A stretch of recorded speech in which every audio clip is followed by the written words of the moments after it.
सुनो साथ चित दे, भजो राज श्यामा श्री प्राणनाथ। सखी जीवन हमारो एह, श्री महामति कहिए साथ जी। भया चर्चा का वखत, अब तुम सुनियो चित्त दे। लाल आगे आए बैठे इन दखत, लाल आगे आए बैठे इन दखत। बहुत जापता तिन किया, चल्या न कछू लगार। खलास किए दूसरे दिन, हुए तरफ धनी निर्धार। हुए तरफ धनी निर्धार, महामति कहिए साथ जी।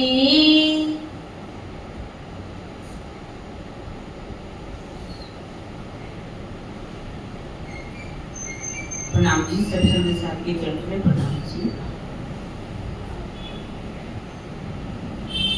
आप अक्षरदी धाम के प्राणनाथ जी, लालदा जी के धाम हृदय में विराजमान होकर के अब हमें आगे सूरत की विगत सुनाने जा रहे हैं। इससे पहले कल हमने नलिया की विगत सुनी। श्री साहब के सेवासी मंदिर से आते टट्ठा नगर में, टट्ठा नगर से लक्ष्मणपुर आते और फिर नलिया में पहुंचे। धारा भाई अपनी आकर के अपनी पूरी बीतत सुनाता है, अपनी आपा बीती क्या उस पर हुई, किस तरह से आवेश आने लगा, चर्चा होने लगी। और ये बात बिहारी जी से सहन नहीं हुई। सुरजीत भाई को कह करके उनको वहां से शहर में से निकलवा दिया। उन्होंने कहा चिंता नहीं करो, बिहारी जी आ रहे हैं, हम उन्हें खुश करेंगे और आपको सुंदर साथ में शामिल करवा देंगे। जितना भी सोना चांदी पैसा बर्तन कपड़ा बाईजूराज जी के भी सब बिहारी जी के आगे रख दिया। सुंदर साथ जिनको निष्कासित किया गया था सबको सुंदर साथ में शामिल करने की विनती की, पर बिहारी जी नहीं माने। उन्होंने जागने के कार्य के लिए कहा कि चलो हम जागने के लिए चलते हैं, तो कहते जाओ नौकरी करो कच्छ में जाकर के। उन्होंने कहा ये माया का काम हम कैसे कर सकते हैं, माया को जब हमने छोड़ दिया थूक दिया, अब हम कैसे उसको कहेंगे हम फिर से नौकरी करेंगे। हमें निकलना चाहिए, जागने का कार्य करना चाहिए, आप हमारे साथ चलो। हमें मालूम है आपको कुछ नहीं आता, लेकिन हम आप समझा करके पूरी तरह से सिर्फ आप उनको तार कर देना, उनकी आत्मा का शुद्ध कर देना। पर कहा कि नहीं, मेरी बहुत बड़ा परिवार है, रंग भाई है, कृष्णा भाई है, मैं आपके साथ कैसे जा सकता हूँ। अब वो जब जाते हैं, जब चर्चा होती है तो चर्चा सुन करके वो सोचते हैं कि इनकी चर्चा इतनी ओजस्वी है, हमें मुझे कौन मानेगा, इसलिए मुझे ऐसा कार्य करना चाहिए जिससे ना बांस हो ना बांसुरी बजे। खमारिया जाते हुए वहां के राजा को शिकायत कर देते हैं। जैसे ही अब उन्होंने कहा कि पीछे की नाव पर सुंदर साथ आ रहे, मेराज जी भी आ रहे। अब जैसे ही नाव उतरी, राजा ने, वहां का राजा नहीं होते वैसे छोटी छोटी रियासतें होती हैं जिनके जागीरदार होते, राजा ही कहलाते हैं। उन्होंने अपनी सैनिक वहां पर बिठा दिए थे। जैसे ही नाव से उतरे तो पूछने लगे मेराज कौन है, तेजगुड़ी जी कौन है, मेहराज कौन है, तेजगुड़ी जी कौन है। अब ये सुंदर साथ जो सूरत के सुंदर साथ थे सावधान हो गए, समझ गए कि आज बिहारी जी की हमारे ऊपर विशेष कृपा हो चुकी है। तो उन्होंने जब कहा कि तेजगुड़ी जी कौन है, उन्होंने कहा तेजगुड़ी जी तो यही है। तो उन्होंने कहा है ये कौन है आपकी? कहते ये तो हमारी बहन है, हम अपने भांजी की शादी पे गए थे, ममेरा दे करके वापस आए हैं, अपनी बहन को मायके वापस लेकर के जा रहे हैं। क्योंकि उस समय क्या बहुत जापता दिन किया, बहुत जापता मतलब बहुत जानकारी ली उन्होंने अच्छी तरह से। क्योंकि ये सूरत के जो सुंदर साथ थे वो कौन थे? ब्राह्मण। और तेजगुरी कौन सी थी जाति की? लोहाना जाति की। क्योंकि उस समय जाति पाति वर्ण आश्रम इतना ज्यादा था कि जो ब्राह्मण होते थे वो क्षत्रिय के हाथ का भी भोजन नहीं करते थे। उनको मालूम था कि ये तो जो बैराज हैं वो लोहाना जाति की, तेजगुरी जी भी उसी जाति की होगी, और ये जितने भी जो कि उस समय उनकी शिखा भी थी, जनेऊ भी पहना हुआ था, फिर सुंदर साथ लेकिन अभी उनकी वेशभूषा ऐसी थी। उन्होंने कहा कि अगर ये एक ही जात के होंगे तो ये भोजन कर लेंगे, अगर अलग अलग जाति के होंगे, तेजगुरी तो लोहाना जाति की, तो उनके हाथ का बना हुआ भोजन नहीं करेंगे। और भोजन भी कैसा कहा बनाने के लिए कि आप भोजन बनाइए कच्चा भोजन। कच्चा भोजन का मतलब क्या है? जो पानी में बनाया जाता है वो भोजन कौन सा कहलाता है? कच्चा भोजन। और जो तेल में तल करके अच्छी तरह से बनाया जाए वो होता है पक्का भोजन। आज भी ये बात बहुत चल रही है। जब भी श्राद्ध आएंगे, अभी कुछ जैसे समय आएगा तो श्राद्ध इत्यादि आएंगे, सब अपने अपने घरों को पंडितों को बुलाएंगे, बुला करके कई पंडितों को भोजन करवाएंगे। भोजन भी कैसा तैयार कराया जाता है? जिसमें मालपुए भी होंगे, पूड़ी भी होगी, मतलब चने जैसे बनाए जाते हैं, मीठे मीठे हलवे बनाए जाते हैं। ऐसा कोई भोजन नहीं कराएगा जैसे कि हम खिचड़ी बना दें या दाल बना दें, जो पानी में बनाया जाता है ऐसा भोजन रोटी खिलाओ किसी को नहीं खाएंगे। जब उसको तेल में तल दिया जाए तो वो पक्का भोजन, अगर वैसे ही रोटी बना दी जाए तो वो कच्चा भोजन। ये जो है रोग बहुत सदियों से चलता आ रहा है। बहुत से लोग इसमें फंसे हुए हैं। वो कहते हैं कि हम भोजन करेंगे तो पक्का ही करेंगे। किसी जैसे श्राद्ध है, श्राद्ध का मतलब क्या होता है? श्राद्ध का मतलब होता है श्रद्धा दिखाना, श्रद्धा अपनी पूरी प्रकट करना। जैसे कि लोग श्राद्ध करते हैं, माता पिता जब होती जिंदा जी तो उनकी सेवा करते हैं, पानी पिलाते हैं, तड़पते रहते हैं कि उनकी इच्छा पूरी करते कि कुछ खाने की इच्छा है, कहेंगे बुढ़ापा आ गया लेकिन अपनी जुबान का स्वाद देंगे। ना जाने कैसी कैसी बातें करके बड़ों को पूरी तरह से प्रताड़ित करते हैं। कहेंगे बुढ़े हो गए हो, अब तो अपनी जुबान को छोड़ दीजिए, जो मिल रहा है खा लीजिए। यदि उनको जीते जी ही आपने उनके प्रति श्रद्धा नहीं दिखाई, मरने के बाद यदि उनकी मृत्यु हो गई, आप उसके बाद बड़े बड़े भंडारे कर रहे हो, पैसा इतना लगा रहे हो, ऐसा खाना खिला रहे हो कि यदि कोई सोचे कितना बड़ा इन्होंने भंडारा किया, इतनी तरह की वैरायटियां बनाई जाएंगी, खाने बनाए जाएंगे, सब्जियां बनाई जाएंगी, मिठाइयां बनाई जाएंगी, भले ही पैसा हो ना हो, कर्जा उठा करके भी लोगों में अपनी प्रतिष्ठा बना करके रखते हैं, उनको भोजन लोगों को कराते हैं, तर्पण करवाते हैं लोग। तर्पण का मतलब क्या होता है? उनको बड़ों को तृप्त करना, तृप्त किया जाना, उनको जीते जी जो भी उनकी इच्छा बनती है उनको खिलाइए। और जा करके आप मार्कंडे जैसे कुरुक्षेत्र की तरफ चले जाओ, गया चले जाओ, तो इससे क्या है, कितने भी जाकर के पिंड भरवा दीजिए, कर दीजिए, आप उनके लिए खान कई सामान भर भर के वहां पंडितों को दिए, उससे क्या होता है? आपको यहाँ का उनको खिलाया हुआ खाना क्या आपके माता पिता तक पहुंच जाएगा? आज दिन तक किसी को ये भी नहीं पता कि जो जीव यहाँ से गया वो कौन सी योनि में गया। जैसे ही इस शरीर में से जीव निकलता है और वो नई योनि में चला जाता है। लोग क्या करेंगे? खाना पंडितों को बुलाएंगे, पंडित लोग क्या करेंगे? कई प्रकार की निकाल करके भोजन निकालेंगे कि ये कुत्ते को डाल दे, ये गाय को डाल दो, ये उसको डाल दो, ये उसको डाल दो। क्या आपके माता पिता कुत्ते बिल्ली बने? इसका भाव तो यही है ना, आप कुत्ते बिल्ली बना रखे, क्या उनका उनका कोई मुक्ति नहीं हुई?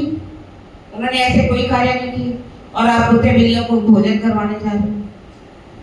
जीते जी सेवा करनी चाहिए।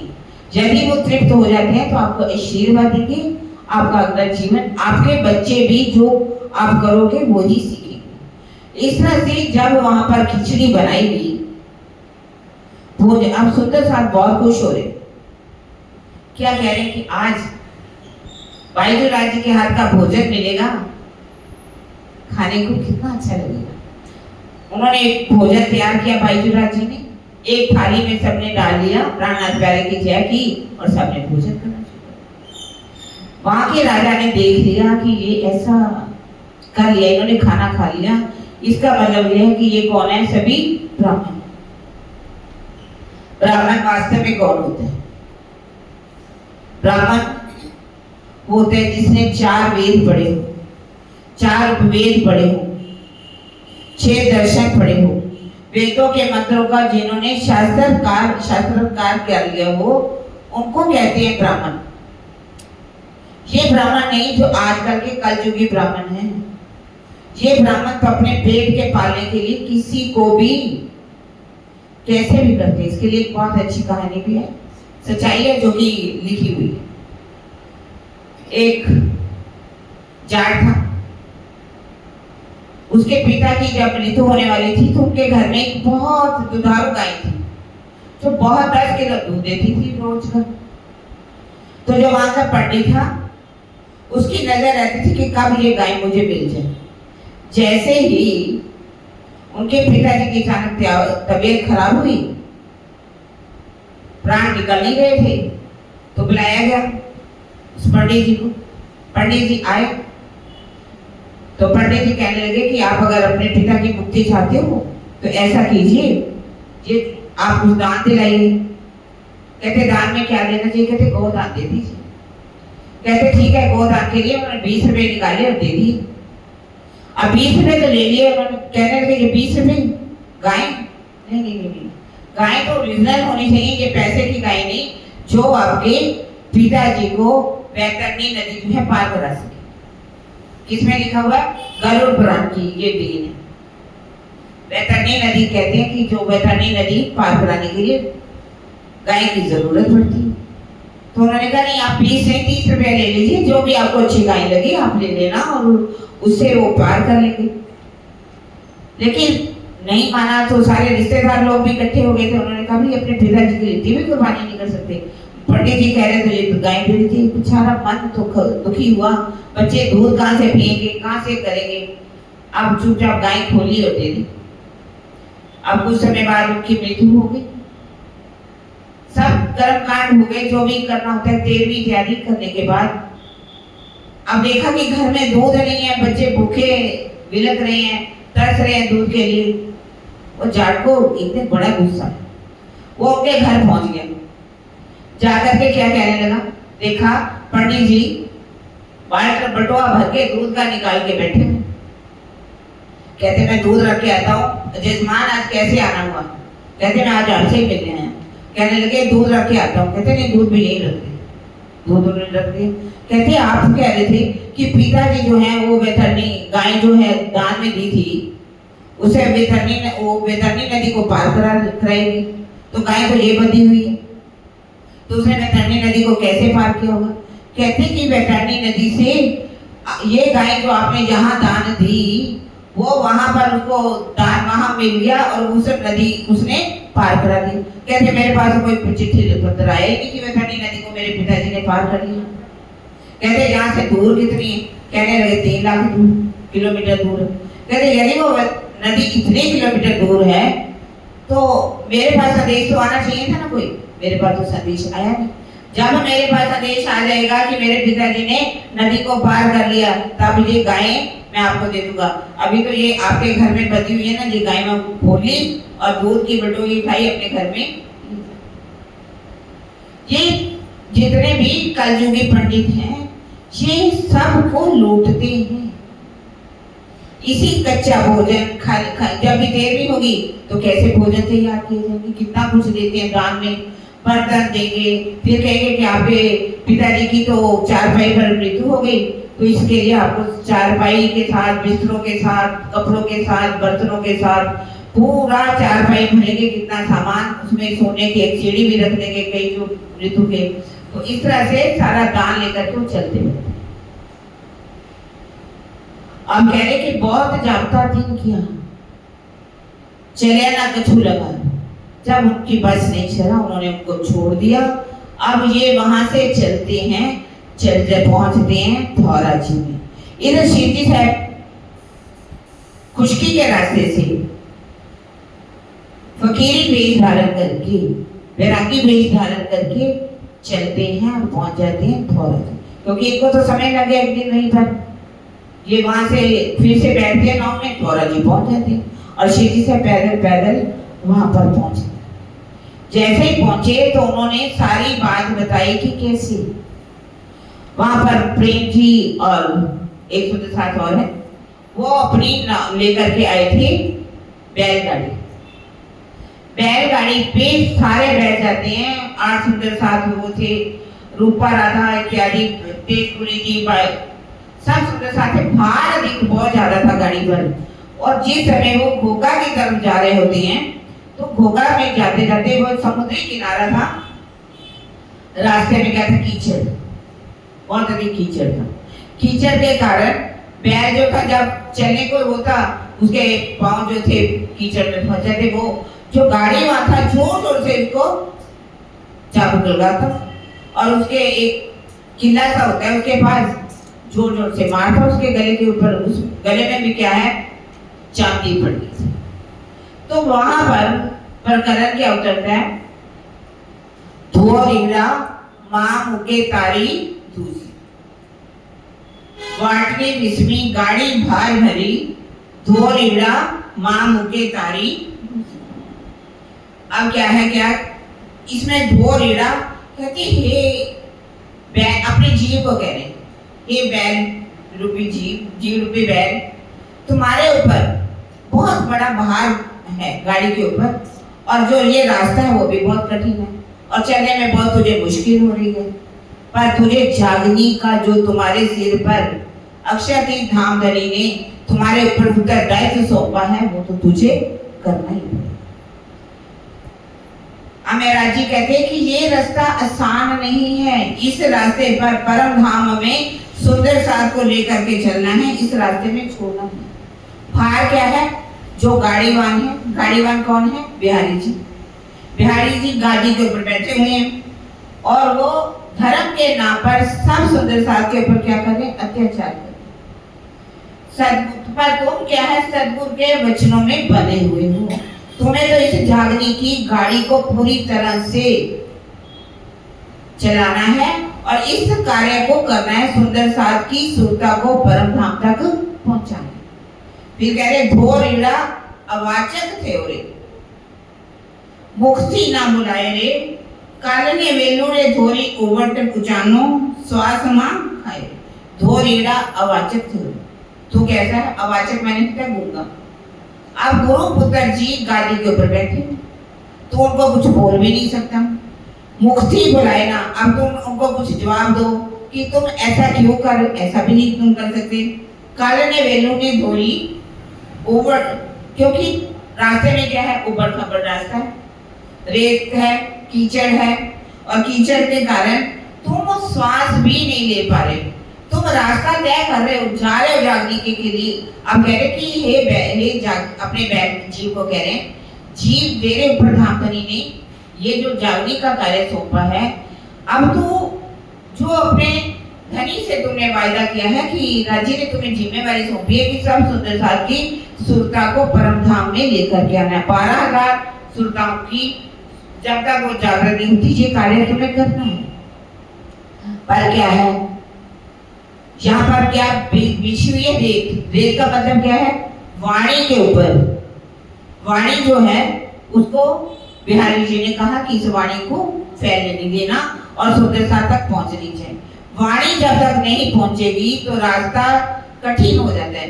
सुंदर साथ को भी समझ में नहीं आता कि हमें क्या करना है क्या नहीं करना, क्योंकि उन्होंने वो किसान सुंदर साथ जो चर्चा सुनने नहीं आता था, एक कहा कि एक बार चर्चा सुनने आऊंगा, तो उन्होंने क्या कर दिया, फूलबाई के पास गए और फूलबाई ने भोजन करवा दिया, जिस कारण से वाणी न फैलने के कारण अज्ञानता सबके अंदर फैली हुई है। रास्ता ऐसा ऊपर खाबड़ है, अर्थात सुंदर साथ को अभी वाणी की समझ नहीं कि अक्षरातीत हमारे धाम धनी, हमारे धाम हृदय में अगर विराजमान है तो कोई भी हमें परम धाम में जाने से रोक सकता, क्योंकि वो क्या कहते, सबको क्या कहते हैं, मैं तुम्हें परम धाम नहीं लेकर के जाऊं। फूलबाई का त्याग करना पड़ा, और यहाँ तक कि बिहारी जी ने रामजी भाई और शिवजी भाई, जो शिवजी भाई हैं आगे अभी चलेंगे, रामजी भाई को भी दीदार नहीं दिया, दर्शन नहीं दिया, उनको प्रणाम स्वीकार नहीं की। और रूपा और राधा, रूपा को भी सुंदर साथ से निकाल दिया। कहने लगे कि अंधकार, वाणी का जब अंधकार होता है तो खमालिए के राजा को भी इन्होंने क्या कर दिया, जाकर के जान से मारने की धमकी दे दी कि इनको रास्ते में मार दिया जाए, समाप्त कर दिया जाए। कह रहे कदम कदम पर बिहारी जी क्या कर रहे हैं, रास्ते में बाधाएं खड़ी कर रहे हैं। जागने का कार्य करूं तो कैसे करूं, कह रहे धोरेला घनो दोहेलू रे कीधा भोगवारे तारे कांधे चांदी रे दुखड़ा सहे। हे बहन, कह रहे रास्ता बहुत कठिन है, पर तुमने अपने किए हुए कर्मों का फल भोग रहा है। क्यों, कौन से कर्म किए थे उन्होंने, जब उनके अंदर पहले मरु का जीव था जो इक्ष्वाकु वंश का राजा था, उन्होंने जाकर के कलाप ग्राम में तप किया था, और उन्होंने क्या मांग लिया था कि जब पारब्रह्म इस संसार में आकर के लीला करें तो हमारे तन से लीला होनी चाहिए। अब कहने लगे जब तुमने मांग लिया है कि धनी तुम्हारे तन से लीला करे, अब राजी ने तुम्हें चुन लिया, तुमने अपने कर्मों का फल भोग रहे हो, और ये रास्ता कठिन है, इसमें कठिनाइयां आएंगी, बहुत दुख मिलेंगे, तुम्हारे दिल में ऐसे ऐसे बिहारी जी घाव करेंगे, यहाँ तक कि खमालिया के राजा को ये कहते हैं कि इनको जान से ही समाप्त। आप पर तुम्हें डरना नहीं है, ये कितने भी तुम्हारे ऊपर वाणी के बाण चलाएं, गुरु पुत्र होने के कारण तुम इनको कुछ कह भी नहीं सकते। तुम्हें जागनी का कार्य है, इस गाड़ी को खींचना ही पड़ेगा। धोरेड़ा जाए रे उजानी दौड़ा दौड़ तो आवे, दया ने बिना रे बैठा मारड़ी पड़ावे। कहे धोरेड़ा जाए रे उजानी, तू भूखा है, प्यासा है, पर तू दौड़ा दौड़ी लगा रहा है कि मुझे अपने लक्ष्य तक जो गाड़ी पर बैठे उनको पहुंचाना। अतः हे जीव रूपी बहन, ये रास्ता तो बहुत कठिन है, तू चाहता, तेरे अंदर एक प्यास है, मैं सुंदर साथ की आत्मा को जागृत करूं, उनकी आत्मा को जागृत करके उनकी सुरता को परम धाम में लगा दूं, उनको चितवन कराऊं, उनको चर्चा सुनाऊं, उनकी सेवा करूं। फलस्वरूप तुम्हें हविष्य में भी जाना पड़ा, पर तुझे घबराना नहीं, तुझे ये जागने का कार्य करना ही पड़ेगा। तुम जागने के कार्य में 100% पूरा योगदान भी कर रहे हो, तुम इसे डर नहीं रहे, लेकिन भले ही बिहारी जी कितनी भी क्रूरता कर रहे हैं, कितना भी तुम्हारे पर अत्याचार कर रहे हैं, पर तुम जागने के कार्य में तेजी से आगे बढ़ते चलो, तुम्हें डरना नहीं, घबराना नहीं। थोड़ीड़ा वही ने छूटे रे कर्म अपना रे, मैं राज कहे एम की था छे घना रे। अब तुम्हें कह रहे हैं जीव, तुझे क्या करना है, जागने का कार्य पूरा करके मंजिल में पहुंचा करके अपने उत्तरदायित्व से तुम मुक्त हो सकते। इससे पहले तुम कहो कि तुम मुक्त हो जाओगे, नहीं हो सकते। तुम्हें भले सारा भार तुम्हारे ऊपर कितने भी कष्ट क्यों ना आए, कितना भी तुम्हें बांध तुम्हारे दिल को भेद जाए, पर तुम्हें डरना नहीं, चलते जाना है। इस तरह से बड़ा ही मार्मिक ये प्रकरण वहां पर उतर जाए। घोगा में पहुंचते तो घोगा में एक सुंदर साधु थे पद्मस, वो सेवा के लिए चलते हैं। घोगा से सुहाली जाते हैं और सुहाली से सूरत पहुंचे। अब शिव जी साहब वहां पर एक सुंदर साधु थे, मोहन अमी उनके घर जाकर के ठहरते। जब वहां घर ठहरते हैं तो शिव जी बैठे हैं, कुछ काम तो करना नहीं। उनको क्या है कि एक दिल में दर्द है कि मैं सुंदर साध को चर्चा सुनाऊं, और उनको ये पता चला यहाँ पर वल्लभाचार्य मत वालों का बहुत प्रचार है, वल्लभाचार्य मत वाले लोग रहते हैं। अब वहां जाकर के शिव जी चर्चा सुनाते हैं वल्लभाचार्य मत के ऊपर, कि वल्लभाचार्य मत के बारे में हम सोचो कि वल्लभाचार्य जी ने अपनी सुबोधनी टीका में, जो भागवत का उन्होंने टीका किया, उस समय क्या लिखा है। उन्होंने उस अखंड ब्रज की लीलाओं का वर्णन किया, अखंड की रास की लीलाओं का वर्णन किया, वो लीला जो आज भी अखंड रूप से हो रही। अगर उस लीला को आप पाना चाहते हो तो आपको अंगना भाव लेना पड़ेगा। वहां पर प्रकरण भी क्या उतरते हैं, वचन विचारो रे मीठी वल्लभाचार्य वाणी। उन वचनों को जो वल्लभाचार्य जी की वाणी है, उनके वचनों पर आप विचार क्यों नहीं करते? आप क्या करते? वैष्णव मत की देखा देखी, आप अच्छी अच्छी सफेद सफेद धोतियां पहनते हो, धुली हुई, कल्फ लगा हुआ, प्रेस कर करके, बड़े बड़े टीके लगा लेते हो, मालाएं पहन लेते हो। फिर क्या करते हो? वहां जाकर के लोगों से धन इकट्ठा करते हो, बड़े बड़े भंडारे करते हो। भंडारे करके क्या करते हो? जो प्रसाद होता है, भोग लगाते हैं कृष्ण जी को, मानते हो कृष्ण जी को, पर उस भोग को खाते नहीं हो। क्यों खाते क्यों नहीं? हंसी उड़ाते हो। हंसी किस बात की? ये भोग किसका झूठा है? यदुवंशी अहिर का झूठा है।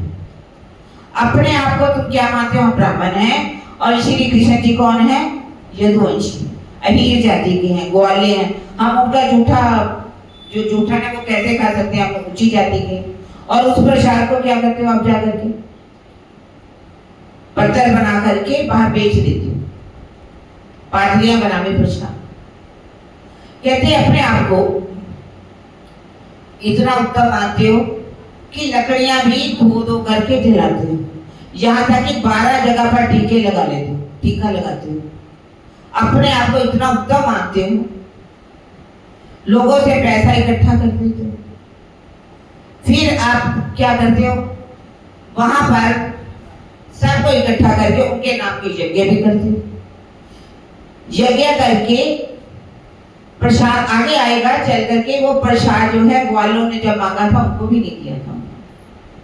इस तरह से वल्लभाचार्य कहते कि आप वल्लभाचार्य जी के मांगने वाले हो, अगर जब तक आप अपने अंदर पुरुष बना लेकर के आओगे, पुरुष बने ये नजर ना आवे, अपने आप को पुरुष मानते हो, पुरुष बने नजर ना आवे, कभी भी आपकी जो ध्यान है, सुरता है, उस अखंड वृंदावन में पहुंच ही नहीं सकते। जब तक आप उनका दर्शन नहीं कर लोगे तो आप ये कैसे कह सकते हो कि हम वल्लभाचार्य को मानने वाले? क्योंकि वल्लभाचार्य जी ने तो वहां पर श्लोकों में भगवान अपितरात्रि शरद फल मूलिका विक्षरंतु मनश्चक्रे महायोग बलम योग माया उपाश्रिता लिखा हुआ कि उस समय कैसे चंपा चमेली के फूल खिले हुए थे। उस वन में जाकर के श्री कृष्ण जी ने बांसुरी बजाई। बांसुरी जब बजाई तो वैसे वहां पर कैसे चंद्रमा खिला हुआ था, लक्ष्मी जी के मुखारबिंद की तरह। इन श्लोकों में बहुत अच्छा वर्णन किया है। अखंड चंद्रमा खिला हुआ था।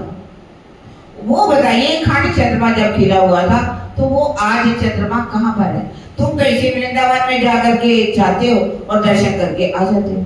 इस वृंदावन के अंदर तो रात हो, कोई लीला आप कहते होती है, दिन तो होता है वहां पर अखंड लीला, रात कैसे वहां पर अखंड हो सकती है? तुमने वल्लभाचार्य जी के नाम को भी कलंक लगा दिया है।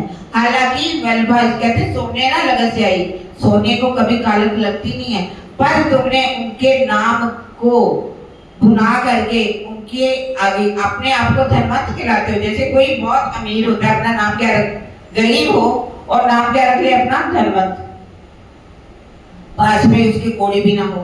कहते हो कि हम वल्लभाचार्य जी को मानते हैं, उनकी सुबोधनी टीका को मानते हैं, वल्लभाचार्य जी की बात को तो आप मानते नहीं। आपको तो गर्भ में ही गल जाना चाहिए। माने गर्म क्यों ना गले। आपका जन्म क्यों हुआ? यदि माँ के अंदर पेट में तुम जब थे तो उसी में ही आपको समाप्त हो जाना चाहिए, क्योंकि तो वल्लभाचार्य जी को क्या कर रहे हो? कलंक लगा रहे हो।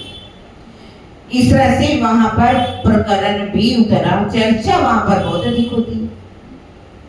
जब चर्चा होती है वहां पर जो वल्लभाचार्य मार्ग के लोग रहते थे, उन्होंने कहा कि हमारे सामने हमारे मत की इतना निंदा हो रही है, आलोचना हो रही है, तो ये कैसे हो सकता है? आप हमारे घर में बैठ करके हमारी पूरी निंदा करवा रहे हो। श्री जी साहब ने देखा कि वो रखने के लिए कुछ आनाकानी कर रहा है, तब वो वहां से उठे और कहां पर चले गए?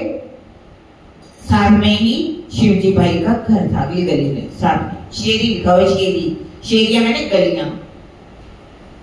वहां जाकर के शिवजी भाई बहुत आदर सत्कार करते, वो पैसे वाले थे काफी। वहां पर भी बहुत अधिक चर्चा होती। चर्चा सुना करके कहते हैं कि देखो, खड़नी भी करते हैं। दो भाई थे, राम जी भाई और शिवजी भाई, ये पुराने सुंदर साथ। अब बिहारी जी के पास किनको भेजा जाता है? जो पुराने सुंदर साथ है। नए सुंदर साथ किसी को भी नहीं भेजा जाएगा। नकल और असल की पहचान कराने के लिए भेजना ही पड़ेगा कि वाणी का अवतरण कहां से हो रहा है, चर्चा कहां से हो रही है, और बिहारी जी महाराज क्या कर रहे हैं। सबकी श्रद्धा अभी उधर ही थी। कहते हैं कि जाना चाहिए आपको सदगुरु महाराज जहां पर गादी पर बैठे हुए हैं बिहारी जी। आप कभी गए, प्रणाम कभी की? कैसे उनको खंडी करते हैं, चर्चा सुनाते हैं, और शिवजी भाई को कहते हैं आप जाइए, अपनी आत्मा को पवित्र करके शुद्ध करके आइए। अपनी आत्मा को शुद्ध करने के लिए एक पाती लिख करके देते हैं, जाओ बिहारी जी के दर्शन करके। राम जी को भी पाती लिख देते हैं और शिव जी को भी लिख देते हैं। शिव जी तो पैसे वाला, अच्छा सा घोड़ा ले लिया उन्होंने, अच्छे से कपड़े पहने, घोड़े पे दनादन चले सूरज से, और नौतनपुरी पहुंच गए। कुछ समय बाद वहां जाकर के अंदर संदेश पाती भेजी। वहां पर उनके बाहर खड़े थे आदमी, पहरेदार जिसको कह सकते। उन्होंने कहा कि कैसे, कौन आया? कहते ऐसे ऐसे कोई एक सुंदर साथ है, उन्होंने पाती भेजी है मेरा जी की लिखी हुई, और वो अपना दर्शन करके देखने में कैसा है। कहते बहुत अच्छा, बढ़िया सा घोड़ा लेकर के, अभी घोड़ा लेके आया। कहने लगे उनको बुलाया जाए अंदर। अब वो आकर के चरणों में प्रणाम करते हैं। कहते आपकी तो आत्मा शुद्ध है, परम धाम में है। 5 मोहरें उन्होंने रखी चरणों में, अपनी आत्मा को शुद्ध कर लिया। अच्छा सा भोजन कराया गया, अच्छा रखा गया। अब जो राम जी भाई थे वो बेचारे पकड़ गरीब, पैसा था नहीं। कई दिन चलते चलते चल रहे हैं, कहाँ सूरत और कहाँ नौतनपुर, कई घंटों का रास्ता। पहुंचने में फकीरों जैसे हालत हो गई, कपड़े फट गए, यहाँ तक कि पैरों में खून निकल गया चल चल करके। आप कहीं देखेंगे सुंदर साथ ने भी अपनी आपा बीती बताई कि हम उस राह से जब चले पन्ना जी की तरफ, जब हम जा रहे थे कि एक स्थान पर एक दुकान पर गए, हमने सोचा कि साबुन ले लिया जाए, कपड़े इतने गंदे हो गए थे, गाड़ियां जहां जहां से जाती हैं, मिट्टियां उड़ती हैं, उनके ऊपर हालत खराब हो जाती। कहते वो दुकान वाला कहता है जाओ जाओ जाओ जाओ, यहाँ पर भीख नहीं मिलती। पैसे वाले लोग थे, ऐसा नहीं था। कह रहे बड़ी मुश्किल से हमने कहा भी हम आपको पैसे दे रहे हैं, हम आपसे साबुन इत्यादि मांग रहे हैं, तो राशन चाहिए हमें, हम ऐसे यात्री हैं। और कहने का मतलब है यदि पैसे वाले भी होकर के जब पैदल चलते हैं तो उनकी हालत कैसे हो जाती। अब ये हालत हो गई राम जी भाई की। राम जी भाई वहां पर पहुंचे, पार्टी भेज दी गई अंदर, तो पता चला कि वो हालत तो बहुत गरीबों वाली, फकीरों वाली। कहने लगे वे फकीरों, मैं फकीरों का महाराज थोड़ी, उनको बोल दो कि महाराज दर्शन नहीं देंगे। अब जो राम जी भाई रो रहे हैं, अरे भाई हम आपसे कुछ मांगने नहीं आए, कुछ लेने नहीं आए, आपसे एक ही तो निवेदन कर रहे हैं कि आप अपना दर्शन दे दीजिए, हमें दर्शन करना आपका। कहते हैं मैं फकीरों का जब दर्शन देते ही नहीं तो आप क्यों बैठे। संदेश भेज देते हैं कि बहुत कहने पर भी, मिन्नतें डालने पर भी दर्शन नहीं देते। 3 उपवास हो गए था, 3 दिन हो गए उनको भूखे प्यासे बैठे हुए, लेकिन उनका दिल तो बिल्कुल नहीं पिघला। पत्थर तो नहीं पिघला करते, मुंह पिघला करते।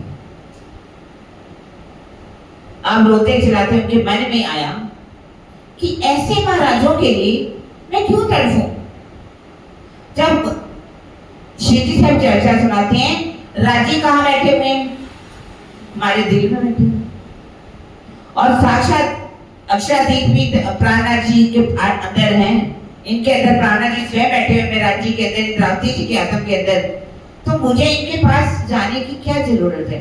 भर्तृहरि ने बहुत इच्छा की, ऐसा बहुत सुंदर लिखी लाइनें कि इन राजाओं महाराजों की पास अगर हम जाएं मिलने के लिए, अंदर से पता चलेगी कि राजा जी अब खाना खा रहे हैं, अभी सो रहे हैं, अभी ये कर रहे हैं। तो इन लोगों से मिलने के लिए हमें इनके तरवे चाटने की जरूरत क्या है? उस परमात्मा को हम क्यों नहीं मिलते जो शहंशाहों का भी शहंशाह है? हमें उसके मिलने की तरफ होनी चाहिए। हमारे दिल में राजी बैठे हैं, ऊपर तले अर्श ना क्या, अर्श क्या भूमि कलू। जब राजी हृदय में, तो मुझे इनका दर्शन करने की कोई जरूरत नहीं।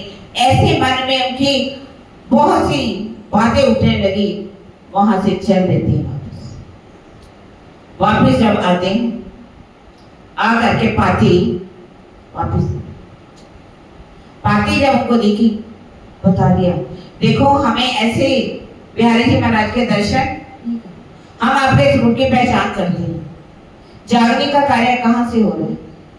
आप हमें झूठी तसल्ली देने के लिए बिहारी जी के पास क्यों भेज रहे हो दर्शन के लिए? हम नहीं जाएंगे आपके पास आज की बात कभी।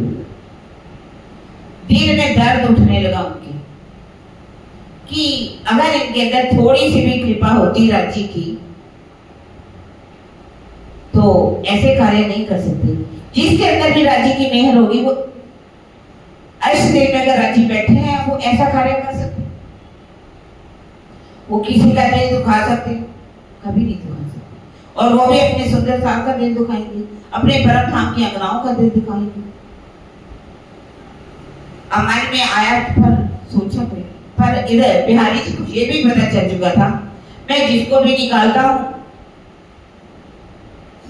ऐसा है कि महाराज अपने पास अपनी बुजुर्गी चाह रहे और सबको अपने पास रखते। मैंने धारा भाई को निकाला, इन्होंने अपने पास रख लिया।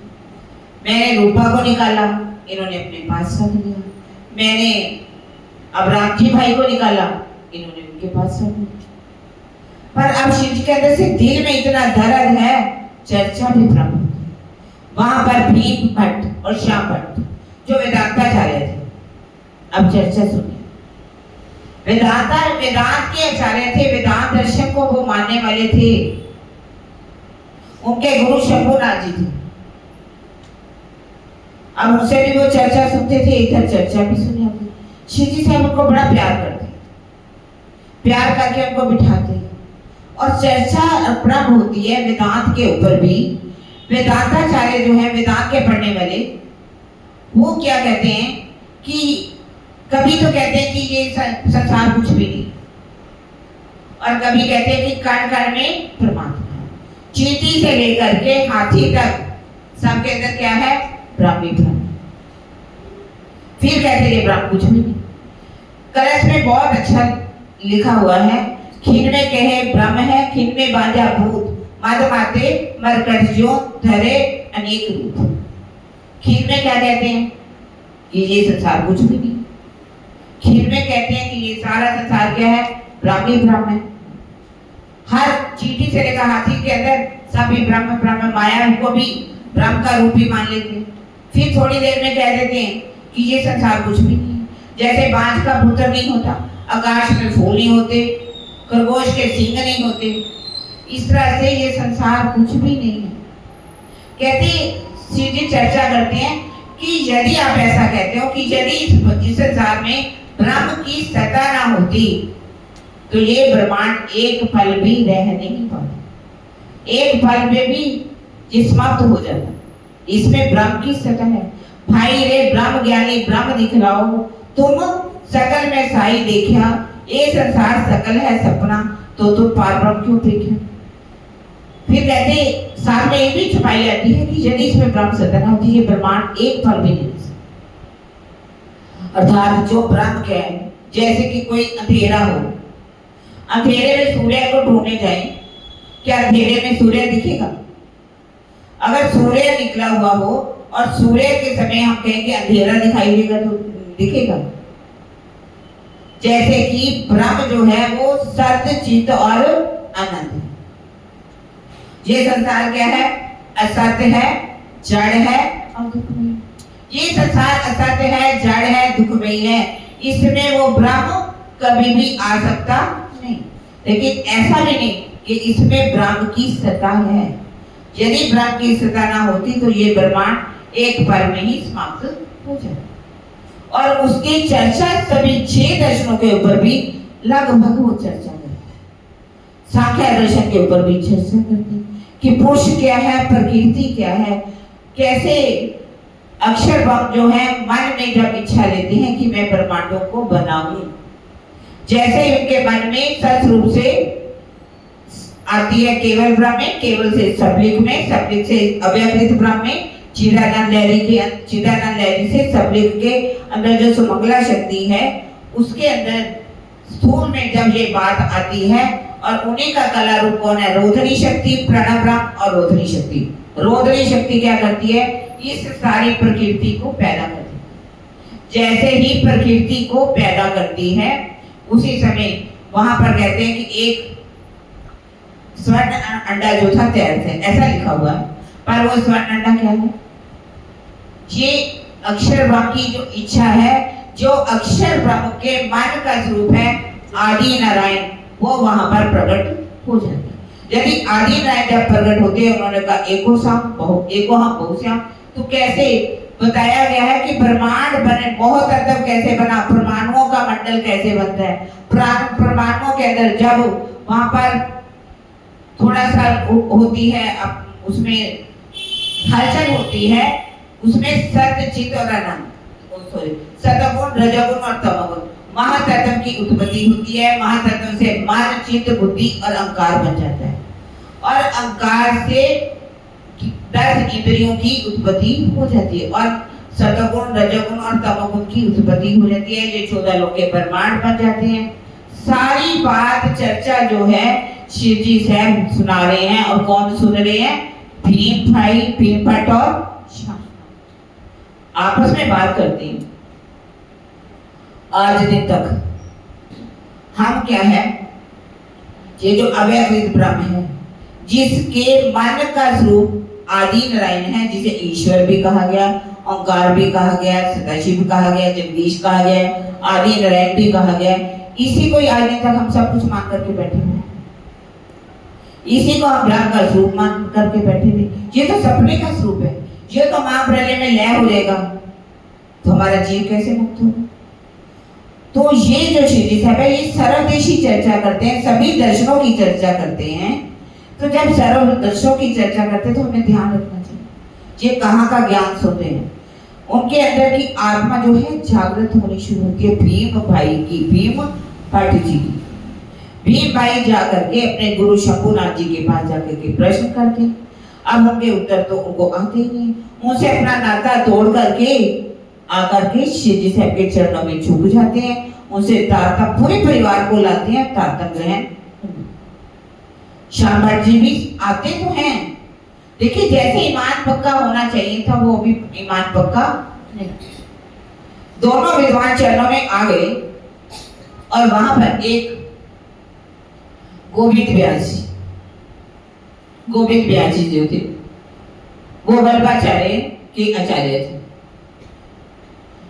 उन्होंने भागवत को पढ़ी थी, विस्मोदनी टीका में, उसमें 40 प्रश्न तैयार किए हुए थे, और वो चाहते थे कि इन 40 प्रश्नों का मुझे उत्तर मिल सके, लेकिन किसी से भी 40 प्रश्नों का उत्तर नहीं मिल पाया। अब मोहनदास दलाल एक सुंदर साथी, उनके मित्र थे, वो कहते हैं कि अगर आपके प्राणनाथ जी हमें इन प्रश्नों का उत्तर दे देते हैं तो मैं प्राणनाथ जी के चरणों में आ जाऊंगा। उन्होंने बड़ी मेहनत करके 40 प्रश्न, वो 40 प्रश्नों को तैयार किया, 40 प्रश्नों का मैं थोड़ा थोड़ा ही बताऊंगी। मोह क्या है? सबसे पहले प्रश्न है, मोह है क्या? मोह कहते किसे? जैसे कि हमारी वाणी में कहा गया, मोह अज्ञान भ्रमणा कर्म काल और शून्य, ये नाम सारे नींद के निराकार निर्गुण। मोह हुआ किसे? आपकी एक अक्षर ब्रह्म को मोह हुआ क्या? अक्षर ब्रह्म को मोह हो सकता है? अक्षर ब्रह्म कौन है? स्वरूप दो है, स्वरूप एक, लीला स्वरूप भी तो एक, मतलब दो है, लीला तो दो करते हैं, स्वरूप तो एक ही। अक्षर ब्रह्म को कभी भी मोह हो नहीं सकता। ये मोह किसको हुआ? आदि नारायण को हुआ। जिसे क्वेश्चन भी एक आता है, मोह हुआ किसे?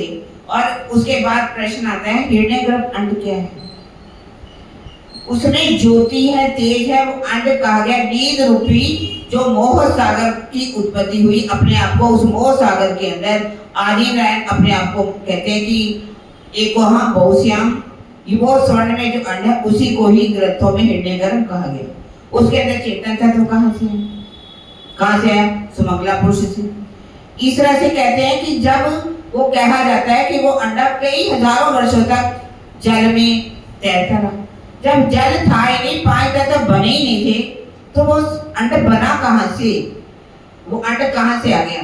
असल में वो नींद थी, क्योंकि अक्षर ब्रह्म मन जो है संकल्प करता है, संकल्प का नींद की बात, हालांकि अक्षर ब्रह्म को नींद नहीं आती, लेकिन जो उन्होंने संकल्प किया एक सपन, जो क्योंकि परम धाम में भी अक्षर योग माया के ब्रह्मांड में भी वो इच्छा करते हैं मैं करोड़ों ब्रह्मांड बनाऊं और बिठाऊं, और वही बात इसके हृदय में आती है उनके सपने के स्वरूप के अंदर।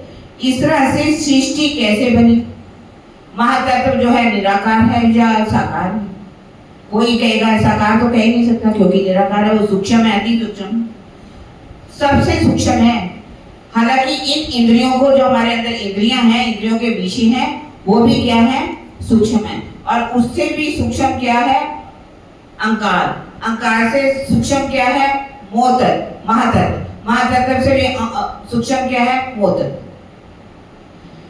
ये इस तरह से ब्रिज और आज की लीलाएं कहाँ पर खंड है। जब सखियां वहां पर गई तो कहा जाता है कि भागवत में उन्होंने अपना शरीर छोड़ दिया, फिर उनके दाह संस्कार का क्यों वर्णन नहीं आया। फिर ये भी प्रश्न आता है अगले दिन, वो कहाँ, कौन सी सखियां जो प्रातः काल उठी, कौन सी ऐसी सखियां थी जो अव्यकृत ब्रह्म के अंदर जो रास लीला अखंड प्रतिबिंब पड़ा, उन्होंने कहा कि इस लीला को हम देखना चाहते, वो सखियां कौन थी। और जब ब्रिज से सखियां रास में जाती हैं, ब्रह्मांड का लय हो जाता है, तो वो कौन सी नाव पर सवार होकर के गई। इस तरह से बहुत कहां जाकर के उन्होंने अपना आश्रय लिया। 40 प्रश्न बना करके दे देते हैं मोहन भाई दलाल, और शिव जी पास जाकर के कहते हैं कि जहाँ पर गोविंद व्यास जी वल्लभाचार्य मत के बहुत बड़े आचार्य हैं, अगर आप उनके प्रश्नों का उत्तर दे देते हो तो वो भी आपके चरणों में आ जाएगा। उन्होंने कहा आप उनको लेकर के, अब वो आकर के प्रणाम करती हैं, बैठ जाती हैं। वो जो प्रश्न थे शिव जी साहब के हाथ में थे, उन्होंने वो प्रश्न किसके हाथ में दे दिए? मोहन जो गोविंद व्यास जी थे।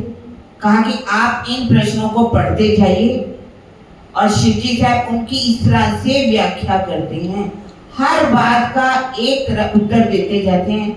गोविंद जी इतना संतुष्ट हो जाते हैं कि वो भी शिव जी साहब के चरणों में आ जाते हैं। इस बात की जो बात है फैल जाती है, वो कहां तक पहुंच जाती है? बिहारी तक। सोचना कि इनके चरणों में तो बड़े बड़े आचार्य आ रहे हैं, जो वेदांताचार्य, भीम भाई, श्याम भाई सब आ गए, और गोविंद व्यास जी भी जो आचार्य हैं वो भी आ गए। हमारे यहाँ तो कोई आता ही नहीं। जागने का कार्य कहाँ कैसे होगा? जागने का कार्य तो तभी होगा आप किसी को चर्चा सुनाओगे, वाणी सुनाओगे, चिंतन कराओगे, किसी को सर्वदेशी चर्चा करा के उनको एक भागवत की पहचान कराओगे, उन देवी देवताओं के बारे में पहचान कराओगे। देवी किसे कहते हैं, देवता किसे कहते हैं, वास्तव में इन जो भी देवता है उनका अलंकारिक मायना क्या है। कोई चरणों में तो तभी आएगा, पहचान तो तभी करेगा। आपको चर्चा आती नहीं तो कौन आएगा आपके पास? कहते किसी के पास कुबेर का भी खजाना हो तो वो भी खाली होने लगे। तो उन्होंने एक पाती लिख करके भेज दी कि 3 नियम बनाए जा रहे हैं। एक, नीच जाति को तारतम्य नहीं देना, एक विधवा स्त्री को तारतम्य नहीं देना, और एक हमारे और तुम्हारे सिवा किसी को भी तारतम्य देने का अधिकार। श्री जी साहब ने को पढ़ा, कहते यदि हम इन नियमों का पालन करेंगे तो हमारा धर्म बहुत उज्जवल होगा। बड़े बड़े जितने भी सेठ लोग हैं, बड़े जितने भी पदों पर हैं, वो सारे हमारे इस संप्रदाय के अंदर आकर के शामिल हो जाए। श्री जी साहब ने जब इन देखा पाती को, सोचने लगे कि कैसे ये प्रश्न बना। हमारे सुंदर साहब किस में आए हैं? चारों वर्णों में आए हैं। अब पहला उन्होंने लिख दिया कि आपने जो नियम बनाया है कि विधवा स्त्री को तारतम्य नहीं देना और नीच जाति वाले को तारतम्य नहीं देना। देवचंद्र जी जब उनके अंदर राज्य विराजमान, उनके तन से लीला हो रही थी, सबसे पहले उन्होंने किसको तारतम्य किया था? खोजी भाई। खोजी भाई एक तो वो मुस्लिम महिला थी और दूसरा विधवा। अब यहाँ पर क्या है? छोटी जाति बड़ी जाति। हमारे देश के अंदर भी कितना वर्ड चल रहा है। बड़े बड़े नेता लोग जो हैं, अंबेडकर भी कहा जाता है कि जो अंबेडकर जिन्होंने इतना संविधान को तैयार किया, वो तिरुपति मंदिर में उनकी पत्नी बहुत जाना चाही कि मैं उनके जाकर के दर्शन कर लूं, लेकिन वहां के पंडों ने अंदर नहीं जाना। यदि कहते हैं कि इंदिरा गांधी भी एक बार कहते जगन्नाथपुरी में चली गई तो वहां के पंडों ने मंदिर को धोया। वो लोग कहते हैं कि जाति जो है 4 है, ब्राह्मण, क्षत्रिय, वैश्य और शूद्र। और ये कहते हैं कि जो ब्राह्मण है विराट पुरुष के मुख से पैदा हुए, जो क्षत्रिय हैं वो बाजुओं से पैदा हुए, वैश्य पेट से पैदा हुए और शूद्र कहां से पैदा हुए? पैरों से। अब बताइए, विराट पुरुष तो एक ही है ना? विराट पुरुष तो एक ही है। यदि उनके मुख से बाजुओं से, उसका अलंकारिक मायना नहीं समझ लीजिए लोग। मुख से पैदा होने का मतलब क्या है? जो वेदों को पढ़ते हैं, वेदों का उच्चारण करते हैं, वेदों की शिक्षा सबको देते हैं, वो तो ब्राह्मण होंगे। जो देश की रक्षा करते हैं, जिनके बाजुओं में इतना बल है, वो कौन है? क्षत्रिय। और जो पेट का पालन करते हैं, व्यापार करते हैं, कृषि का कार्य करते हैं, वो कौन हो गए? वैश्य। और शूद्र किसे कहा गया?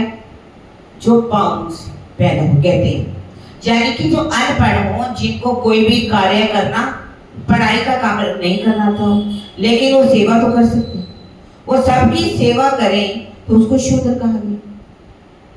यदि आप पाँव, किसी के पाँव काट दीजिए तो अगर ब्राह्मण होगा कुछ कर सकेगा? क्षत्रिय कुछ कर सकेगा? वैश्य कुछ कर सकेगा? पैर ही नहीं है। यदि आपके पैरों को ही काट दिया गया, ना ब्राह्मण कुछ कर सकता है, ना वैश्य कर सकता है, ना क्षत्रिय कर सकता है। यही कारण है कि आज भी हमारे समाजों के अंदर, हमारे क्या पूरे देश के अंदर ये जातिवाद चल रहा है, वर्णवाद चल रहा है। यदि कोई छोटी जाति वाला वेद का उच्चारण कर लेता है तो पहले तो रिवाज था अपनी जीवा को ही काट दिया जाता। यदि कोई छोटी जाति वाला मंत्र को सुन लेता था तो उसके कानों में क्या डाला जाता था? शीशा घोल के डाल दिया कि तुमने मंत्र को कैसे सुन लिया। अब देखिए, यदि बारिश हो रही है, मान लीजिए, बारिश ये तो नहीं कहती मैं ब्राह्मणों के घर जाऊं, क्षत्रिय के घर जाऊं, वैश्य के जाऊं, तो शूद्र के जाऊं, वो तो सबके बराबर है। सूरज मान लीजिए निकला हुआ है, सूरज की रोशनी कहां पर पड़ेगी? मैनों पर भी पड़ेगी, समुद्र पर भी पड़ेगी, नदियों में भी पड़ेगी, तालाब पर भी पड़ेगी और गंदे गंदे नालों पर भी पड़ेगी। गंदा नाले की जो गंदगी है वो सूख जाती है, तो इसमें सूर्य का क्या? सूर्य पर कुछ उसका कलंक लग जाता है। सूर्य को जाकर के उसकी गंदगी लग जाती है। परमात्मा जो है वो कैसे शूद्र हो सकता है? यदि परमात्मा ही शूद्र हो गया, उसके ऊपर भी जाकर के गंदगी लग गई, शुद्ध उसकी गंदगी जो शूद्र है, क्योंकि गलत कार्य नहीं करते, वो हमारी सफाई करते हैं। गंद कौन डालते हैं? हम डालते हैं। सफाई करने वाले को शूद्र कहा जाएगा कि गंदगी डालने वाले को शूद्र कहा जाएगा?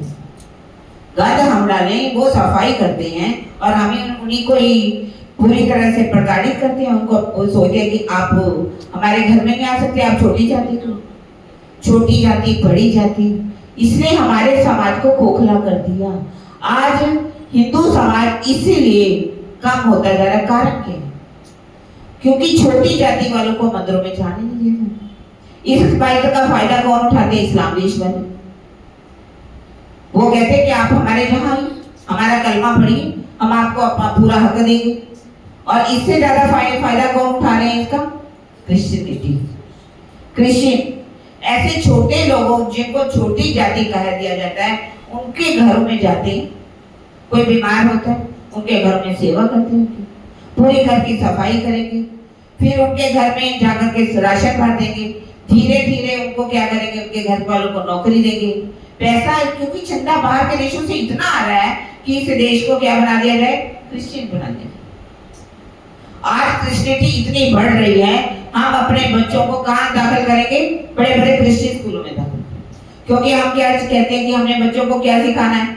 इंग्लिश, अंग्रेजी बनाना है। अंग्रेज तो चले गए, पर अपनी अंग्रेजी को यहाँ छोड़ के, अंग्रेजों को यहाँ छोड़ के, हम तन से देखने में हम भारतीय हैं और अंदर से कौन है? हम अंग्रेजी। हम टाई पहनने को बहुत बड़ा मानेंगे कि टाई पहन ली तो हम अंग्रेज हो गए। एक रिक्शा वाला चलाने वाला हो, ऑटो चलाने वाला हो, वो भी अब अगर अपने बच्चे की शादी करेगा तो सफारी सूट पहनेगा, टाई लगाएगा, नहीं तो कहेगा कि शादी कैसी, हमारी तो बेइज्जती ही नहीं होगी। क्योंकि हमने उनकी सभ्यता को अपना लिया। वहां के लोग यहाँ पर आकर के, भारत में आकर के क्या करते हैं? ध्यान लगाते हैं, परमात्मा की खोज करते हैं। अब ऋषिकेश में चले जाइए। ऋषिकेश के अंदर एक महीना ऐसा था, सारे अंग्रेज लोग वहां पर आते हैं परमात्मा की खोज करने के लिए, ध्यान लगाते हैं। और हम कितने अच्छे हैं, हम कहाँ जाते हैं? विदेश में। कई वहां के लोग आकर के कहते हैं कि हम इस हिंदुओं की बुद्धि को कोसते हैं कि हिंदू लोग मन की शांति ना चाह करके पैसे से सोचे कि हम पैसा इकट्ठा कर लेंगे तो शांत हो जाएंगे। वहां जाकर के पूरा पूरा दिन कितना काम करते, क्या वहां को शांति मिलती? पैसे से अगर शांति मिल जाती तो सिकंदर को भी शांति मिल जाती, लेकिन वो अपने घर में भी नहीं जा सकता। पैसा कोई लेकर के गया नहीं था। उसने कहा था जब मैं मरूंगा तो मेरी बाजुएं, हाथ मेरी कब्र से बाहर निकाल देना, ताकि दुनिया वालों को ये पता चलेगा जब ये सिकंदर बादशाह भी मरा था तो खाली हाथ गया था। पर हम बाहर की जितनी सभ्यता को अपना सकते हैं उतना अपनाने में अपने आप को गर्व महसूस करते हैं। यही कारण है कि क्रिश्चियनिटी इतनी बढ़ती जा रही है, सारे लोग क्रिश्चियन बनते जा रहे हैं। अब देखिए हमारे देश के अंदर कौन हुए? जमाली ऋषि। जमाली ऋषि कौन थे? गडरिया थे। गडरिया का मतलब जानते हो? पेड़ बकरियां चलाने वाले। और उन्होंने तप करके महर्षि कहलाए, जमाली ऋषि। एक थे मतंग ऋषि, मतंग जो थे चंडाल। चंडाल उन्होंने जब तप किया तो वो भी महर्षि कहलाए। रविदास के बारे में आपने सुना होगा अच्छी तरह से। रविदास क्या करते थे? जूते बनाने का कार्य, जूते। और उनकी शिष्या कौन थी? मीरा। मीरा के गुरु कौन थे मालूम है किसी को? मीरा के गुरु रविदास थे, जो जूते बनाने की काम करते थे। जब वो जूते बनाते देखती थी ना, उसके मन में आया मेरे गुरुजी सारा दिन चप्पलें बनाते रहते हैं, मतलब चमड़े का काम करते हैं। मैं अपना 9 लाख हार दे देती हूँ, ये उससे कुछ अपनी दुकान अच्छी बनाएंगे, काम कर लेंगे, घर बना लेंगे। अपना हार निकाला और गुरुजी के रविदास जी के आगे रखने लगे। रविदास ने कहा वहां टांग दो, कुछ नहीं कहा। अब कुछ समय बाद, महीने 2 महीने बाद, 4 महीने बाद फिर से आई कि गुरुजी के दर्शन करके आओ। देखा वो वही काम कर रहे हैं, तो कहने लगे कि आपने कुछ काम नहीं किया, मैं आपको 9 लाख हार दे के गई थी। कौन सा 9 लाख? जहां दिया होगा वही देखा, वही टंगा होगा। वो थे रविदास। रविदास इतना जूते का कार्य करते थे। एक बार उनके पास 2 आदमी लड़के, वो कहने लगे हम गंगा में स्नान करने के लिए जा रहे हैं, हमारी जूती टूट गई है, आप जूती गांठ दीजिए। उन्होंने कहलाई, अब उन्होंने उसकी जूती को गांठ दिया, 3 पैसे देने लगे। कहते आप कहाँ जा रहे हो? कहते आप गंगा स्नान करने जा रहे हो। कहते ऐसे करना जी, 3 पैसे गंगा जी को भी मेरी तरफ से पेट में चढ़ा दिया। अब वहां पहुंचे जहां पर गंगा स्नान करने के लिए गए थे। वैसे ये काशी के रहने वाले थे, शायद कहीं और रविदास जी।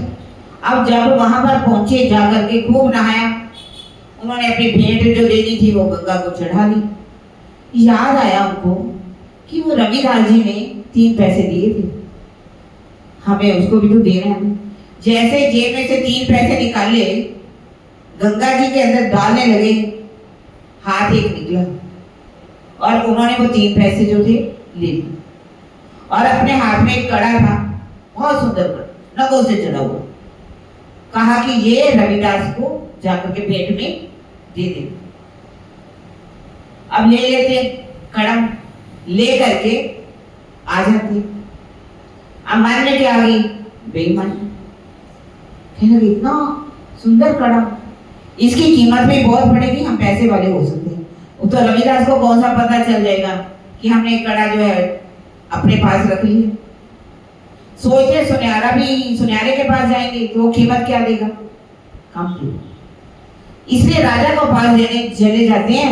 राजा हो सकता है हमें अच्छी सी जगीर दे दे, कुछ गांव दे दे। अब राजा के पास गए, राजा को कहने लगे ये भेंट हम आपके पास लिए देखे हैं, देखिए पसंद है। कहते अच्छा रुको, मैं रानी को दिखाती हूँ। रानी ने देखा कड़ा तो मुग्ध हो गई। इतना सुंदर कड़ा, हाथ में डाला वो पूरा आ गया। कहने लगी एक हाथ में मजा नहीं आया, दूसरा कड़ा चाहिए, तभी मजा आएगा, तभी तो अच्छा लगेगा, दोनों हाथों में कड़े होंगे।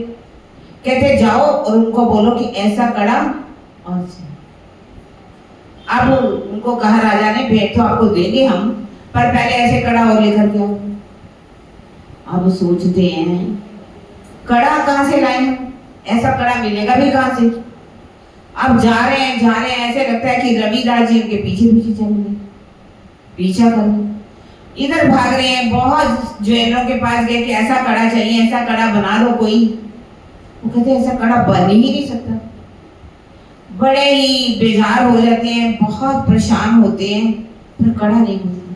कहते अब यदि ये कड़ा नहीं दिया तो फांसी तो हमारी निश्चित है, क्या करें तो क्या करें। अब कहते हैं अब इसका हल कौन ढूंढेगा? रविदास जी के पास चले गए और रविदास जी को कहते हैं देखो हम मुसीबत में पड़ गए, हम आप पहले तो मत्था टेकने लगे, माफिया मांगने लगे कि गंगा ने आपके लिए कड़ा दिया था, हमारा मन में बेईमानी आ गई और हमने कड़ा जाकर के राजा को दे दिया। अब राजा जो है उसकी रानी कह रही है कि ये कड़ा ऐसा मुझे और चाहिए, हम बहुत कोशिश कर चुके लेकिन कड़ा तो मिल नहीं। आप कोशिश कीजिए, आप हमारे को फांसी के फंदे से छुड़ा सकते हो, आप मुझे कड़ा दिला दीजिए। उन्होंने अपना जो चमड़ा जिसमें एक रखा हुआ था बर्तन मिट्टी का, जिसमें पानी था, जिसमें भिगोते थे और जूते बनाते थे, उसमें हाथ मारा और गंगा ने आकर के कड़ा दूसरा। तभी तो कहते मन चंगा कटौती से, हमारा मन चंगा होना चाहिए। और इसी मन को हमने क्या कर रखा है? मन को कहाँ लगा रखा है सुंदर साथ जी? मन की वृत्तियों को कहाँ कहाँ भिगाते रहते हैं। रविदास जी ने वो कड़ा दे दिया। ये रविदास जी थे, एक बहुत बड़े राजा थे। राजा ने इसने रविदास जी की बहुत प्रशंसा की। उनके दिल में भी कुछ वैराग आ गया कि मुझे नाम डाल लेना चाहिए रविदास जी से, चलो कुछ अमृत लेना चाहिए उनसे, ताकि मैं भी कुछ आगे, कब मौत आ जाए मैं भी पार हो सकूं। बड़ी प्रशंसा तो उन्होंने सुनी थी रविदास जी की। रविदास जी के पास आए और रविदास जी के जाकर के चरणों में कहते कि देखो कुछ ऐसा मुझे भी दे दो जिससे मैं, मेरा अंदर शुद्ध हो जाए, मेरा मन साफ हो जाए और मेरा ध्यान लगने लगे, मैं भक्ति में डूब जाऊं। उन्होंने कहा ठीक है। उन्होंने चुल्लू भर के एक पानी उसी में से लिया और राजा को कहा ये पी ले। अब राजा सोचता जी चमड़े वाला पानी ले तो लिया, दोनों में हाथ में डाल करके अब बड़ा दिखावा कर रहा है कि मैं पी रहा हूं, पर पानी ना पी करके अंदर अपने कुर्ते भी गिरा। वापिस घर गया, जब रानी ने देखा कि जो उनकी शेरवानी है उसमें तो कोई दाग लगे हुए, धोबी को बुलाया, धोबी को कहा इस दाग को साफ कर दो। अब उन्होंने अपनी बेटी को कहा तूने ध्यान पूर्वक इस दाग को उतार। अब उसने सोचा कि अगर मैं पानी में डालूंगी तो ये सारी शेरवानी खराब हो जाएगी।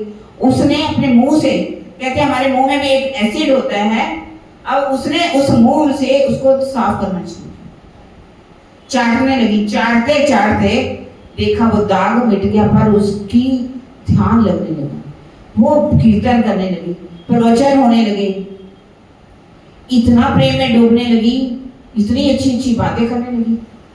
राजा को भी संदेश पता चला कि यहाँ धोबी की एक लड़की है, वो तो बहुत अच्छी बातें सुनाती है, परमात्मा के बारे में चर्चा सुनाती है, भजन गाती है, हर समय नाचती है। उसने कहा मैं भी जाकर के दर्शन करूं। जैसे ही वो दर्शन करने के लिए राजा उनके पास आए, राजा चरणों में गिर गई। रानी को जो लड़की थी राजा के चरणों में गिर गई, कहने लगी मैं तो दर्शन तुम्हारे करने आया, तो तुम मेरे चरणों में प्रणाम क्यों करे? कह रही ये जो मुझे मिला है ना तुम्हारी बदौलत है। तुमने जो कुर्ता मुझे दिया था, मैं उसमें जो दाग लगा हुआ था, रस लगा हुआ था, मैंने जैसे ही उसको चाटा मेरे अंदर साफ हो गया, मेरे अंदर से इतना वाला प्रेम आ गया, भक्ति में मैं डूब गई, मेरे अंदर से कितने कितने अच्छे बच्चे निकलने लगे। राजा सिर पकड़ के गए, ये क्या हो गया मुझसे गलती, मैं क्या कर बैठा? वो अमृत था, मैंने अमृत को गिरा दिया।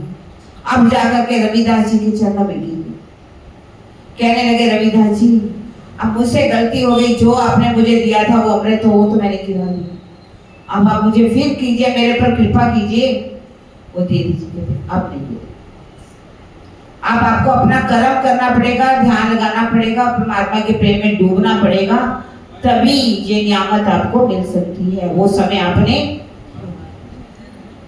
अब ये देखिए, ये तो रविदास जी की शबरी। शबरी क्या थी? भीली, जिसको कहते हैं शबरी, छोटी छाती की तो थी। और उसके घर में अगर कौन आते हैं? राम और लक्ष्मण। अपने वनों में जाती है, बागों में जाती है, जाकर के मीठे मीठे बेर चखती है। पहले मीठा कौन सा, खट्टा कौन सा, मीठे मीठे इकट्ठे करती जाती है।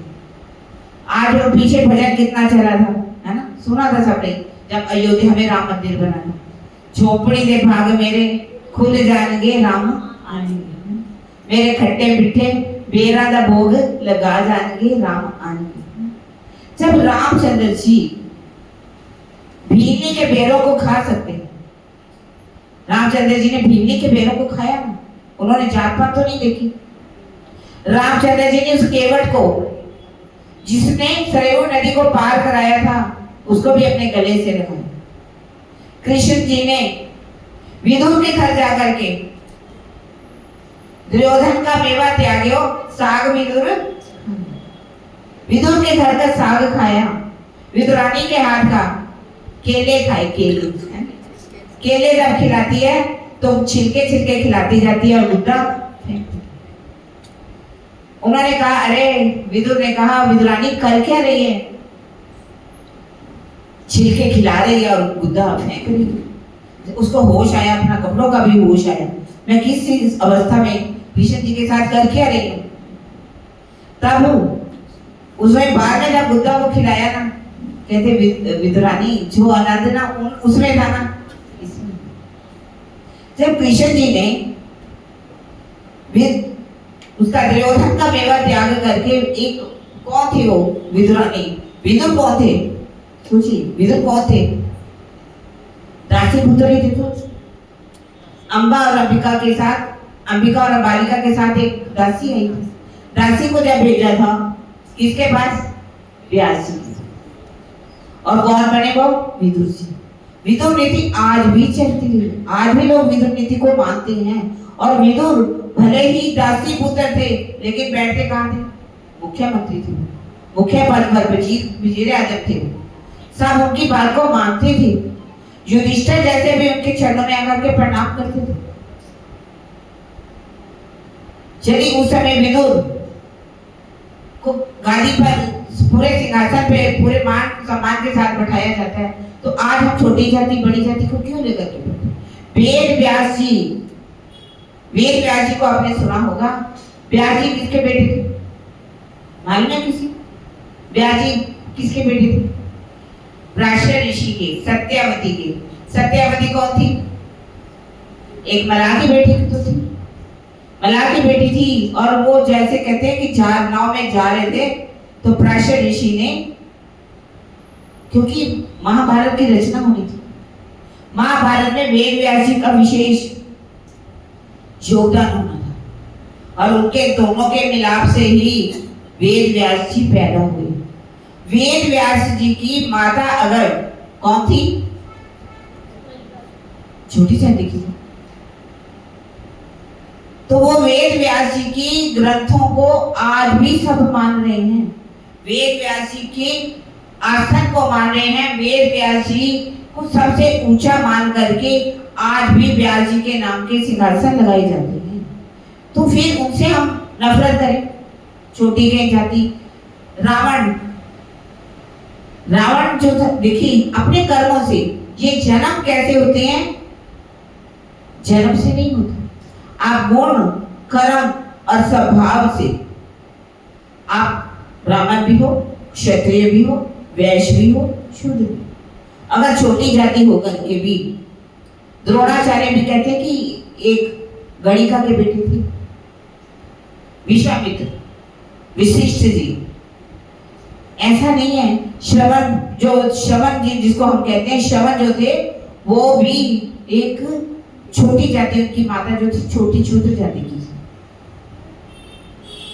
सब जब ग्रंथों को पढ़ करके, वेदों को पढ़ करके ब्राह्मण तत्व को ग्रहण कर लेते हैं, वो ब्राह्मण बन जाते। यदि ब्राह्मण भी हो, जैसे कि रावण 10 विद्याओं का पढ़ा हुआ था, उसको दशाशीत क्यों कहा गया, 10 विद्याएं पढ़ी हुई थी। रावण जो था, उसकी माता जो थी कैसी थी, लेकिन पिता विशर्वा, वो एक बहुत बड़े ऋषि थे। ऋषि का बेटा होकर के भी उसने, रावण ने क्या किए, गलत कार्य किए, और वो क्या कहलाए, राक्षस, छोटी जाति की कहलाए। तो इसलिए सारी बातें लिख के अब कहते कि आप कहते हो छोटी जाति और बड़ी जाति, ये किसकी बनाई हुई है, आज सबकी बनाई हुई है। कोई भी कर्म, अब जन्म से कोई ब्राह्मण नहीं होता, कोई क्षत्रिय नहीं होता, कोई वैश्य नहीं होता, कोई शूद्र नहीं होता। जो द्रोणाचार्य थे अपने क्षत्रिय बाद में कहलाए, वो भी एक कहा जाता कि विषय ऐसे गणिका के पुत्र थे।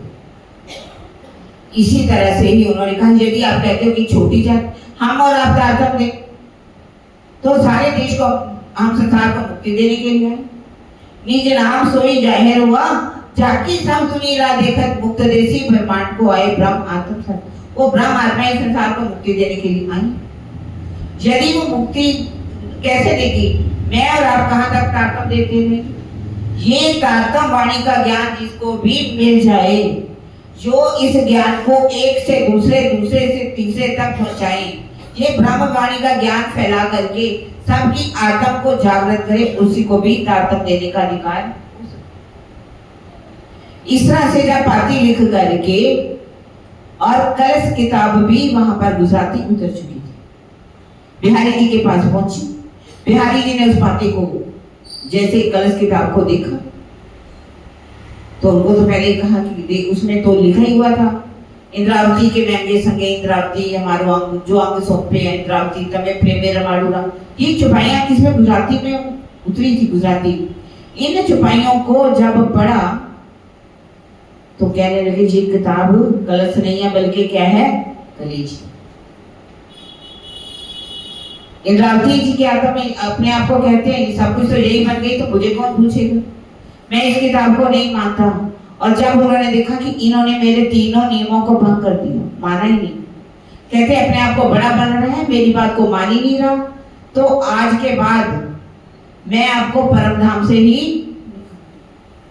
जब ये पाती श्री जी साहब के पास पहुंची, श्री जी साहब ने इस पाती को पढ़ा, चुपचाप होकर जी सब बात तो ठीक है पर इनको ऐसा तो नहीं लिखना चाहिए था कि मुझे ही उन्होंने परमधाम से निकाल दिया, सुंदर साथ में से निकाल दिया।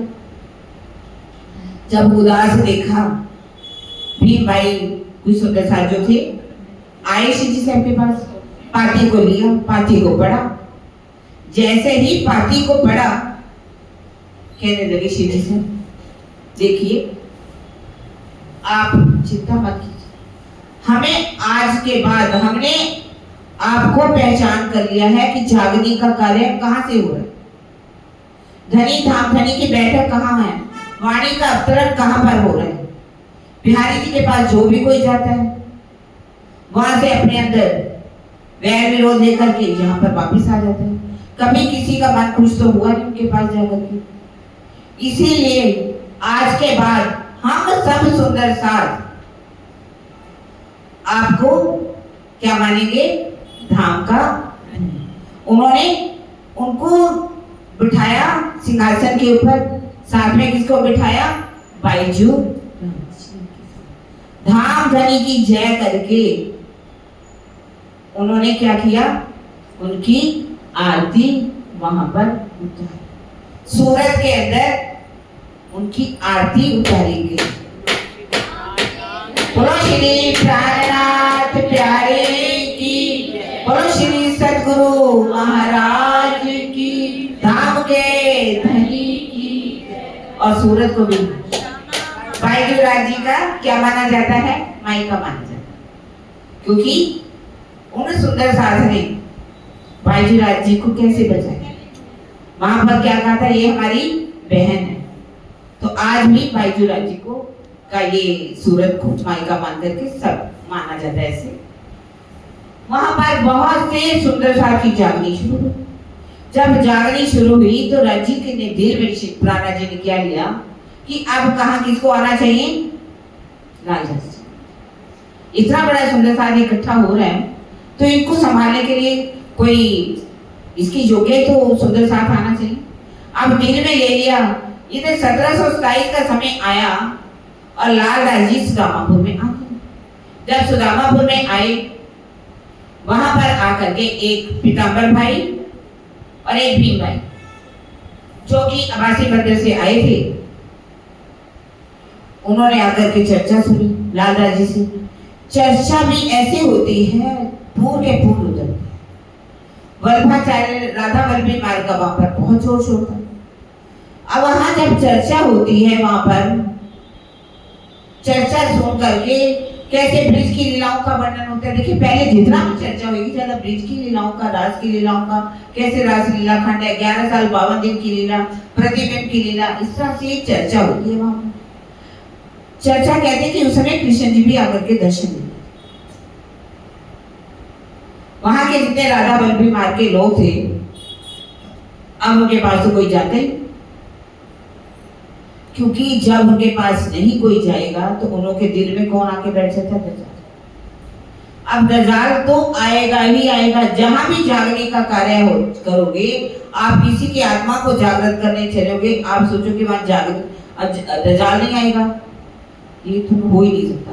दजाल ने को भी तो मिला हुआ है ना हुक्म, माया को भी तो अपना हुक्म मिला है, वो अपना कार्य करेगी आकर के।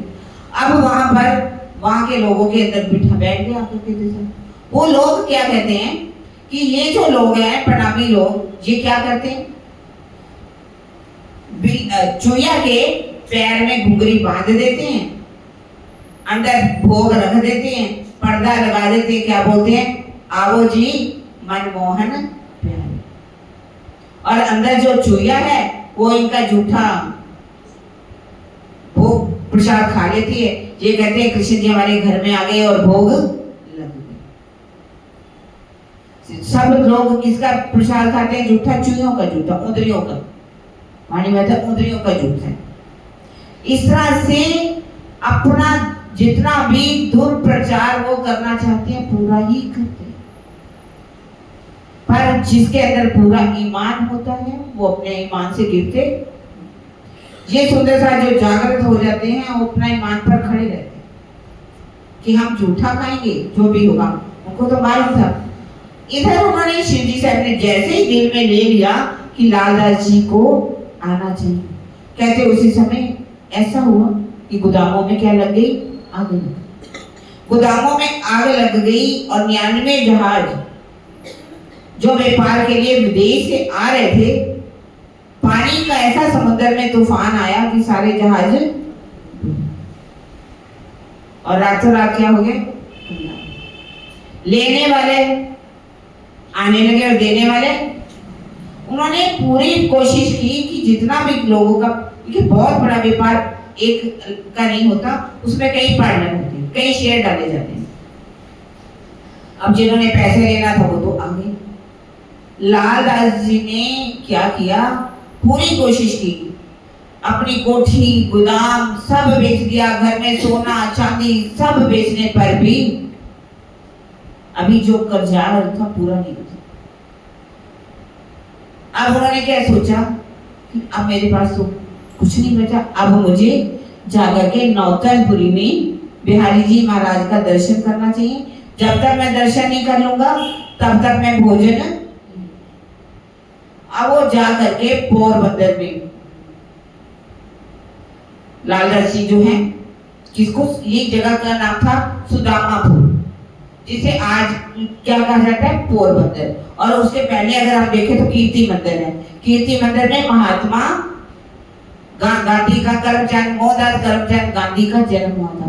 करमदास जी की चौथी पत्नी की ये चौथी औलाद थी, जिसकी शादी पुतली बाई के साथ हुई थी। वो पुतली बाई जो थी वो अपने दादराना की एक वहां की जो संयोजका थी वो उसकी भतीजी थी, जिनकी शादी के साथ हुई थी।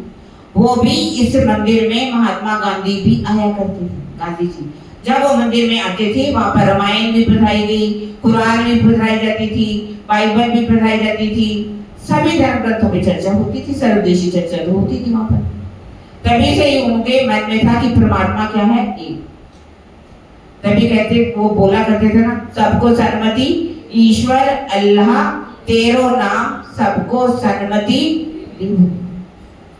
ये गांधी जी वहीं पर पोरबंदर, और सबसे बड़ी बात है वहां के सुदामापुर उसको कहा जाता था। पहले सुदामापुर क्यों कहा जाता था, जब सुदामा जी चावल लेकर के अपने घर से, उनकी पत्नी चावल दे देती, कहती जाओ अपने मित्र को मिलकर के आओ, जो तुम्हारे बचपन के सखा है, कुछ तो करेंगे।